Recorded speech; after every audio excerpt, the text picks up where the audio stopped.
भाई क्या हाल है? क्या खाया जा रहा है? डीजे फ्लेवर ऑफ हलवा। झाड़ों में हलवा, झाड़ आती है हलवा शुरू। पसंद है आपको हलवा? बहुत ज़्यादा। अच्छा, और क्या पसंद है इसके अलावा? खाने में क्या बहुत सारी पसंद चीज़ें हैं, जैसे क्या? बर्गर है, अच्छा, बहुत पसंद है। Chowmein, burger. और सबसे ज़्यादा आपको और उसका अरे क्या बात है, बढ़िया इंसान है भाई हमारे भाई। और बताइए, सब बढ़िया है? सब बढ़िया। बात सुनिए, क्या कह रहे हैं अनवर भाई? अनवर भाई बात सुनो, बात सुनो, बात सुनो भाई। वो क्या शादी का रिश्ता लाए तुम्हारे लिए, करवा दें इनकी शादी, यहीं करवा दें? बिल्कुल करवा दो, ऐसी सजवा कर बढ़िया शादी हो जाएगी यहाँ पे। उम्र भी निकल रही है अब लड़के की। और क्या, हाँ जल्दी आओ यहाँ। भाई, जो भी इस स्कूल में पढ़ता है वो प्लीज़ चैनल को सब्सक्राइब कर ले भाई। खाना वाना खाने के बाद हम निकले हैं रात की सैर पर, और ये सुनसान रोड है, और इधर की तरफ पीपल के पेड़ हैं जिन पर काफ़ी असरात होते हैं। भाई ये क्या बैठा, देख देख देख क्या है। और मैं उस कार्यक्रम से वापस आ चुका हूँ। फ़िलहाल मैंने चाय बनाई थी, और मैं आप लोगों को दिखाना चाहूँगा मेरे पास कितने पुराने फ़ोन हैं। ये मेरे पास है iPhone 6s, ये 2016 में आया था, 2016 में लिया था मैंने। और ये है Samsung A6, ये मैंने 2017 में लिया था। काफ़ी पुराने हैं दोनों में। और ये जो iPhone 6s है, इसका डिज़ाइन भी बहुत अच्छा था। आप देखो कितना सिंपल और स्लीक सा डिज़ाइन है, काफ़ी पतला है, हैंडी है, हाथ में आराम से आ जाता है। बाकी अब जितने आईफोन बढ़ते जा रहे हैं ना, उतने ही उनका डिज़ाइन भी बेतुका होता जा रहा है। पहले जितने थे उनका डिज़ाइन अच्छा था, लेकिन जितनी सीरीज़ बढ़ रही है उतना डिज़ाइन भी अजीब होता जा रहा है। आप लोगों का क्या मानना है इस पर? And continuing my vlog the next day. और अभी मैं अपने माइस्ट्रो की HSRP के लिए अप्लाई करने जा रहा था। HSRP क्या होती है मैं आप लोगों को बताता हूँ। इसे बोलते हैं high security registration plate. Normal number plate जो होती है इससे अलग होती है, मैं आपको दिखाता हूँ। मेरी माइस्ट्रो है, इस पर नॉर्मल नंबर प्लेट लगी हुई है, ये जो नंबर है।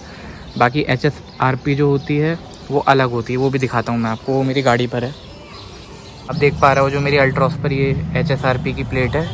यही वाली प्लेट मुझे अपनी स्कूटी पर भी लगवानी है, क्योंकि मैंडेटरी कर दिया गया है। स्कूटी पर भी लगवाऊंगा, बाद में वो बाइक खड़ी है उस पर भी लगवानी है।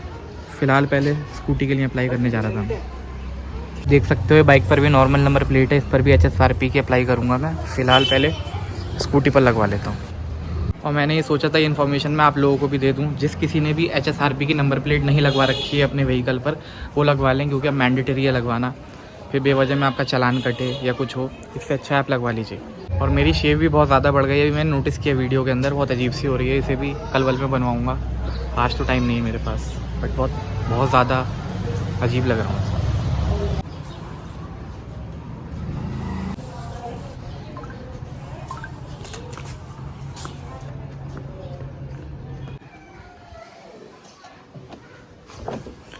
चलते हैं भाई।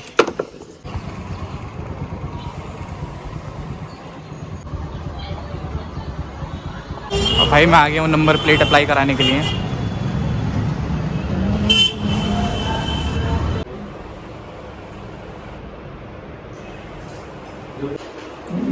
अरे आप खाइए अंकल, आपने वो खाया अंकल चाइनीज़ अमरूद?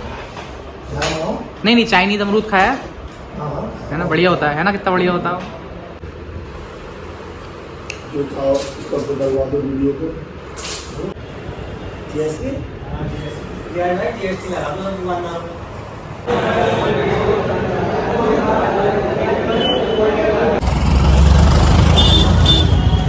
रास्ते में पता नहीं क्या चीज़ गिरी थी स्कूटी पर, ये देखो इतना बड़ा छेद हो गया। कोई मेटल की चीज़ थी, बच गया भाई। मेरे ऊपर गिरती तो अलग ही हो जाता है। और मैंने अप्लाई कर दिया है स्कूटी के नंबर के लिए, और वो प्रोसेसिंग टाइम लगभग 10-12 दिन लगते हैं नंबर आने में। तो फिर नंबर आएगा तब लगवा के लाऊंगा। बाकी अभी भूख लग रही है मुझे, क्योंकि काफ़ी लेट हो गया है, 4 बज गए हैं। पहले जाता हूँ खाना खाता हूँ, फिर देखता हूँ। और आज मैं बाइक की HSRP प्लेट के लिए अप्लाई करने जा रहा था। कल मैंने स्कूटी के लिए किया था, आज अपनी बाइक के लिए करूँगा। ये नॉर्मल नंबर प्लेट है, अब HSRP के लिए अप्लाई करूँगा मैं। और आज मैं आ गया हूँ TVS के शोरूम पर, यहाँ से मैं बाइक की नंबर प्लेट के लिए अप्लाई करूँगा।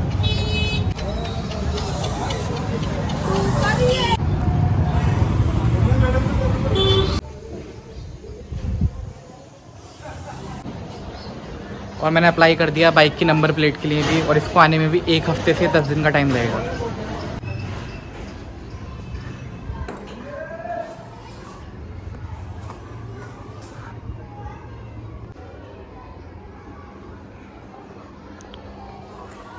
और ये मैंने अपने क्लिनिक के लिए कस्टमाइज्ड स्टैम्प ऑर्डर करी थी, वो आ गई है। आपको दिखाता हूँ अंदर से खोल के कैसी है। और बाहर से कुछ इस तरीके का बॉक्स है इसका, और अंदर यही नाम लिखा हुआ मिलेगा, मतलब जब आप स्टैम्प करेंगे तो ये लिखा हुआ आएगा। कुछ इस तरीके की दिखती है स्टैम्प। कलर कॉम्बिनेशन काफ़ी अच्छा है, ब्लैक एंड रेड। साथ ही यहाँ से इसका लॉक है, ये लॉक्ड है, इस तरीके से अनलॉक हो जाएगी। अगर आपको स्टैम्प करना है पहले अनलॉक करना पड़ेगा, और स्टैम्प करने के बाद आप इसे लॉक कर सकते हैं, फिर ये स्टैम्प नहीं होगा। और यहाँ पर मेरा नाम भी लिखा हुआ है, बाकी रजिस्ट्रेशन नंबर वगैरह और एड्रेस है क्लिनिक का। अभी स्टैम्प को यूज़ करके देखता हूँ। पहले अनलॉक करेंगे हम यहाँ से, इसके बाद हम यहाँ रखेंगे, फिर प्रेस कर देंगे। और भाई बहुत सही है, स्टैम्प क्लियर लिखा हुआ है। आप लोग भी ऑनलाइन ऑर्डर कर सकते हैं स्टैम्प, अगर आप लोग चाहेंगे तो मैं मेंशन कर दूंगा मैंने किस वेबसाइट से मंगाई है। जो मैंने आज ये स्टैम्प मंगाया है, इसको मैं अपने प्रिस्क्रिप्शन पेपर पर ट्राई करके देखता हूँ कैसा लगेगा।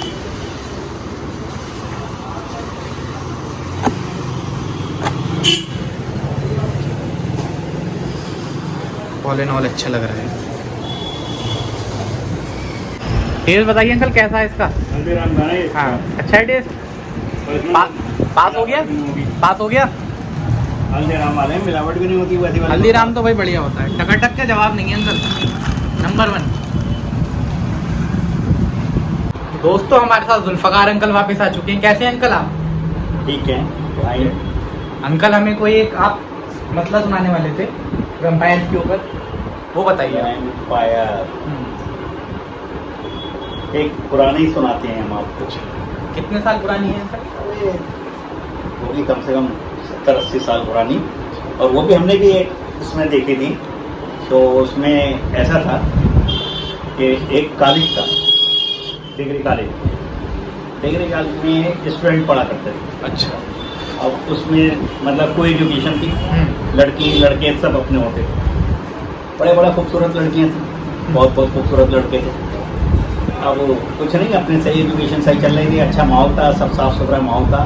किसी भी एक बहुत खूबसूरत लड़की थी, उसे ज़्यादातर लड़के उसकी तरफ को पसंद करते थे, देखते थे। अट्रैक्शन ऑफ उस लड़की। इसी बीच ऐसा हुआ कि एक नया लड़का आया एडमिशन के लिए, और जिस वक्त वो एडमिशन के लिए आया, अकेला आया, लोन बिल्कुल कोई साथ नहीं, कुछ नहीं। प्रिंसिपल से बोला कि मैं एडमिशन फला उसमें टेक मतलब चाहता हूँ, ये मैंने कर रखा है। ये बोले ठीक है आपका एडमिशन होगा।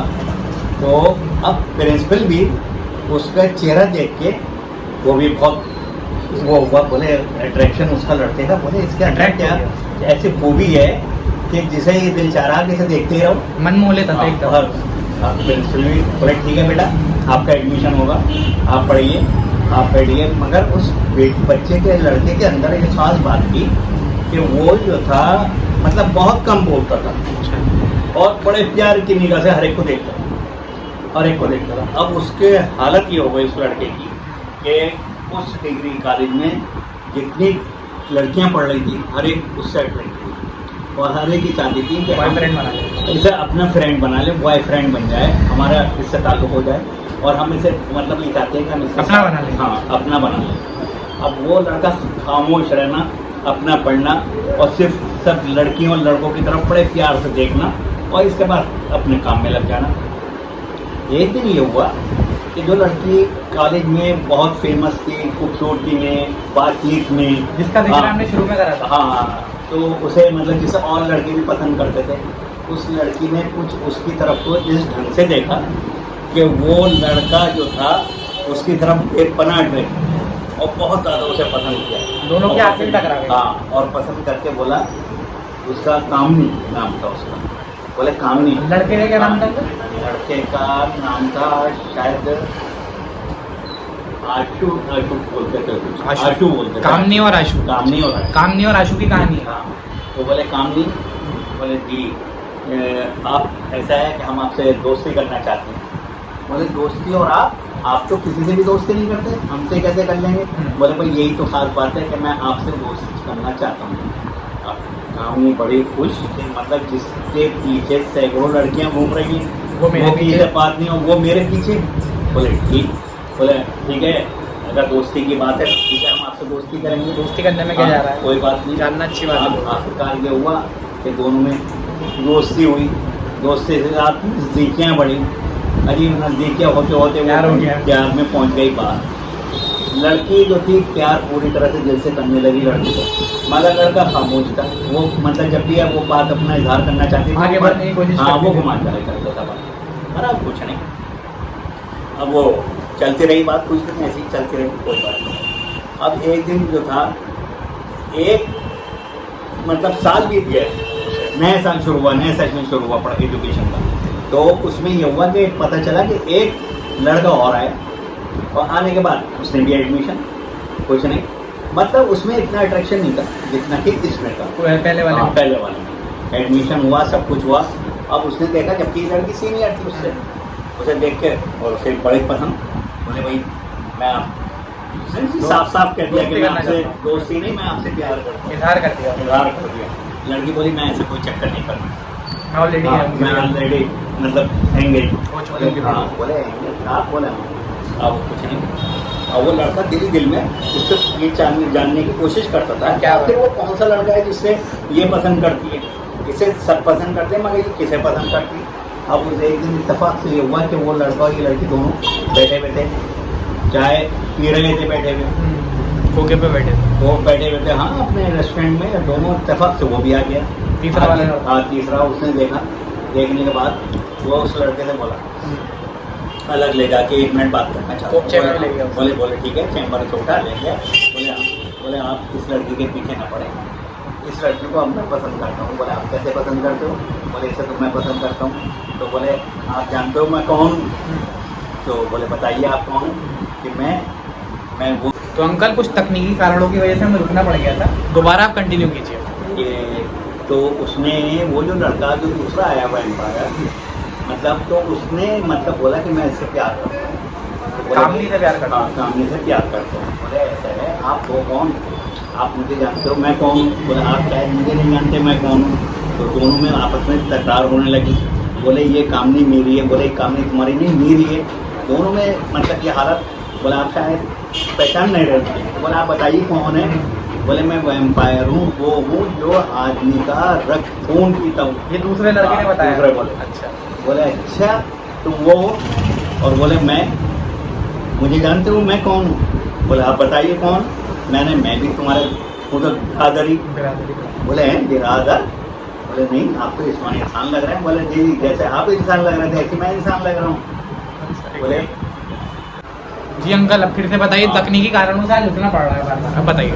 हाँ, तो वो ऐसा हुआ कि जो दूसरा लड़का आया वो बोला आप मुझे जानते नहीं हो। अंदर ले जाकर जब बातचीत हुई, चैम्बर में अंदर ले गया, तो वो जो पहले वाला लड़का था आशु, वो बोला क्यों क्या जानना है मुझे? बोले आप मुझे जाना नहीं, अब मैं कौन हूँ? तो बोले आप बताइए कौन है? बोले मैं वैम्पायर हूँ। बोले वैम्पायर? बोले कि क्या करते हो आप? बोले मैं आदमी का खून पीता हूँ। बोले अच्छा। बोले आप मुझे नहीं जानते मैं कौन हूँ? तो बोला आप अपना नाम बताइए, आपका नाम क्या है? बोले मेरा नाम है आशु। बोले अच्छा।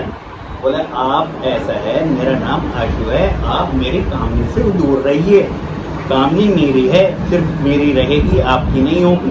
बोले मैं आपका खून पी जाऊँगा। वैम्पायर बोला। बोला मुझे नहीं समझ रहे मैं कौन हूँ? बोले हाँ बोलिए आप कौन है? अरे मैं आप ही का बिरादर हूँ। बोले हैं बिरादर मेरा? बोले जी। बोले आप कौन है? बोले मैं वैम्पायर, मैं भी वैम्पायर हूँ। बोला है जी आप इतने हैंडसम, इतने खूबसूरत, आप वैम्पायर कैसे हो जाओगे? वैम्पायर। बोले अच्छा। बोले आप अच्छा ये बताइए अगर आप वैम्पायर तो आप क्या खाते पीते हैं? बोले अच्छा ये भी बताना पड़ेगा। बोले मैं परिंदों का, मैं जानवरों का खून पीता हूँ और इसलिए मैं कभी भी इंसान का खून नहीं पीता। अच्छा ये आशु अच्छा वैम्पायर है। आशु बहुत मतलब था। बोले मैं मतलब ये कभी इंसान को नहीं मारता हूँ, मैं खून पीता हूँ। लिहाजा कामनी मेरी होगी, मेरी रहेगी। मतलब इसका मतलब अंकल एक चीज देखी जा सकती है कि हैवान के अंदर भी इंसानियत होती है, इंसान को नहीं मारता था आशु, हाँ, सिर्फ परिंदों को और उनको परिंदों का उनका जानवरों का खून पीता था। और बड़ा मतलब सलीके से रहता था, बहुत शराफत से रहता था, बड़े मतलब सीधा साधा दिखने में लगता था। अब ये जो था और दूसरा वाला जो था वो कुछ शैतान टाइप का, वो इंसान का पीता था खून? इंसान का खून, उसका चेहरा भी काला, उसका रंग कोई खास नहीं था। आशु बहुत स्मार्ट था। अब इनमें दोनों में बोले अच्छा हम देखेंगे कामनी तुम कैसे लोगे, बोले हम दिखाएंगे कि कामनी तुम कैसे लोगे हमको। अब दोनों कुछ नहीं, वो अपने बड़ी मुश्किल को चले गए। अब बड़ा दोनों, अब ये जो था आशु बड़ा सोच में बोले यार ये कामनी को अगर इसने इसका खून पी लिया तो फिर मर जाएगी, अब मैं इसे बचाऊं कैसे और इसे बताऊं कैसे कि मैं क्या हूँ, ये क्या है और तुम क्या हो। कामनी तो एक इंसान थी कनाल जैसे कि हम लोग हैं। अब वो कुछ नहीं, अब दोनों कश्मकश में, वो अपनी फिक्र में कि कामनी मुझे मिले, ये अपनी फिक्र में। बहरहाल अब आशु के दिमाग में आई, बोले हमें ऐसा, हमारे जो इनके गुरु होते हैं इनके भी, बोले गुरु ने बताया है कि अगर आप मतलब अपना ब्लड किसी को पिला दो, अपना थोड़ा बहुत दे दो, पिला दो, कुछ कर दो, तो फिर वो भी वैम्पायर बन जाएगा, मगर वो मर जाएगा मगर वो दुनिया की नज़र में तो ख़त्म हो जाएगा। मगर जो वैम्पायर जो रहते हैं दुनिया के अलग, उनमें शरीक हो जाएगा और वो आशु के साथ हर हालत में शरीक हो जाएगा। अच्छा, आप ये बताना चाह रहे हैं कि वैम्पायर बनने के लिए पहले वैम्पायर इंसान को अपना खून पिलाए, फिर उसे मार दे, तो फिर वो जब जिंदा होगा तो वैम्पायर बन जाएगा। अब इससे ये डर था कि आशु को कि वो आ जाएगा तो वो मुझसे पहले कहीं मार दे, कामनी को मार दे, कामनी को नहीं मार दे, क्यों पहले का ऑलरेडी वो चाहता था कि मौत से भी बच जाएगी और अमर भी मेरे साथ अमर हो जाए। अब ये एक तरह की प्यार शुरू हो चुका था इनमें, तो अलग चरण में पहुंच चुका था। अब उसने ये किया कि उसने एक दिन फिर अपने कॉलेज आए, देखा कुछ नहीं, वो भी आया, वो अपनी क्लास में, ये अपनी क्लास में, मतलब कामनी अपनी क्लास में। अब इसमें ये हुआ कि वो जो थे कामनी अपने क्लास में थी। अब इसके बाद साथ ये व्यापार जो था बड़ा वाला जो दूसरा सेकंड आया, तो आने के बाद कामनी की तरफ को बड़ी निगाहों से देख रहा था। ये समझ गया कि ये इसे मानना चाहता है। आशु समझ गया उसने आशु जो थे वो सोचा कि मुझे इसे कैसे बचाना है। आशु ने कामनी को इशारा करके बुलाया, ले जाने के बाद बोला आज थोड़ा टहलने चलना है। अब वो बोले कि नहीं मैं तो इस घर पे भी नहीं कह के, बोले नहीं कोई बात नहीं, आओ टहलने कर लेते हैं। हाँ बाकी चल रहा है। और वो एक पार्क में ले गया, सुनसान जगह थी, सब कुछ था। उसने ये किया कि कुछ ऐसा मंत्र पढ़ा कि कामनी बेहोश सी होने लगी। जब ये बेहोश सी हुई उसने अपना हाथ काटा और काटने के बाद उसके मुंह में अपना खून डाला। अच्छा, आशु ने वो कामनी जो चीज़ें हल्के मतलब दुनिया से खत्म हो गई। उसकी हाँ मतलब वो जो थी निकल गई, उसकी आत्मा वहाँ से उसके शरीर से अलग हो गई। अब ये जो थे ये समझ गए कि ये तो खत्म हो चुकी। इन्होंने अपना क्योंकि ब्लड डाला था और ये क्योंकि वैम्पायर थे, इन्होंने उसे अपना रूप दे दिया, अपने मतलब उसका। अब पता चला कि वो कामनी फिर उठ के खड़े हो गए और उसके बाद पता चला कि ये दोनों की प्रेम कहानी हमेशा अमर हो गई। वो उसे अपने साथ ले गया। ले जाने के बाद ये समझ लीजिएगा कि पता चला कि वो तो सैकड़ों साल दोनों एक साथ रहे और वो उनकी अमर कहानी बन गई। ये भी वैम्पायर में भी इंसानियत होती है। ये देखिए आज का दौर है कि आज के सगे वाइफ हस्बैंड ऐसा है, वो उसे मार रहा है, वो उसे मार रहा है। पता चला कि 50 साल का खुद है तो पता चला कि 20 साल वाले से फिर दूसरे से लव कर रहे हैं, पहली वाली बीवी को खत्म कर रहे हैं। ये बड़े गंदे और जबकि एक मतलब ये समझ लीजिए कि उनकी क्या होता है, सिर्फ एक देखने में आत्माएं होती हैं और कुछ नहीं होता। और इसके बाद भी इंसानियत थी, उसने बात भी कितनी बड़ी इंसानियत के अंदर इंसानियत थी और अब इंसानों में इंसानों की इंसानियत खत्म होती चली जा रही है। आज दिन ये केस आप मोबाइल पे देखिए, अखबार में देखिए, भरे हुए मिलते हैं कि आज उसने खुदकुशी कर लिया, आज उसने मार दिया, आज उसने पैसे के लिए मार दिया। लड़कों को अंकल आशु की तरह बनना चाहिए ना। लड़कों को प्यार अगर करे तो आशु की तरह करे और लड़कियों को कामनी की तरह। दोनों ने एक दूसरे के लिए जान कुर्बान कर दी। बताइए ऐसा भी होता है। तो यही चीज़ है आजकल की कहानी। अब अगली कहानी मैं आपको कुछ टाइम बाद फिर सुनाऊंगा। नहीं अंकल उसका नाम शीर्षक बता दिए, अगली वाली का कौन सी आ रही है, नाम तो बता दे उसका। अगली का हम आपको बताएंगे एक आजकल के आदमी कितना नीचे गिर चुका है पैसे के लिए क्या क्या कर सकता है, पैसा कमाने के लिए किसी के जान भी ले सकता है, नाम, क्या क्या नहीं शीर्षक बता है। दीजिए। उसका शीर्षक है, मतलब लोगों को सूप पसंद है ना, सूप, उसका सूप सुनाएंगे कि सूप कैसा होता है इस दौर में, समझे।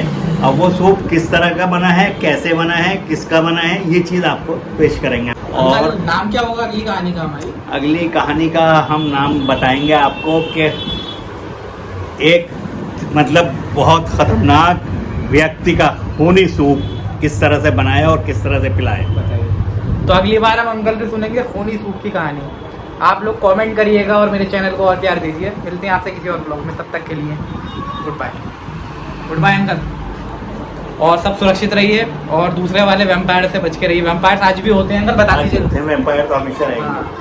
रात को निकले तो झुंड में निकले, अकेले मत निकले कहीं भी। आराम से रहिए, हाँ। फालतू जगह पर नहीं जाइए, वीराने में नहीं जाइए। वीराने में ना जाए, वीराने में वेट करते हैं वैम्पायर खून पीने का। धन्यवाद। पहाड़ों पे वीराने में कहीं नहीं जाइए, सुकून की जगह पे रहिए। सुकून की जगह पे रहिए। और वीराने में जाएं तो ग्रुप में जाएं। ग्रुप में जाए ताकि 4-6 लोग अपने हाँ। एक दूसरे को देखने वाला होता है, अकेले में कभी नहीं जाए। Okay, good bye.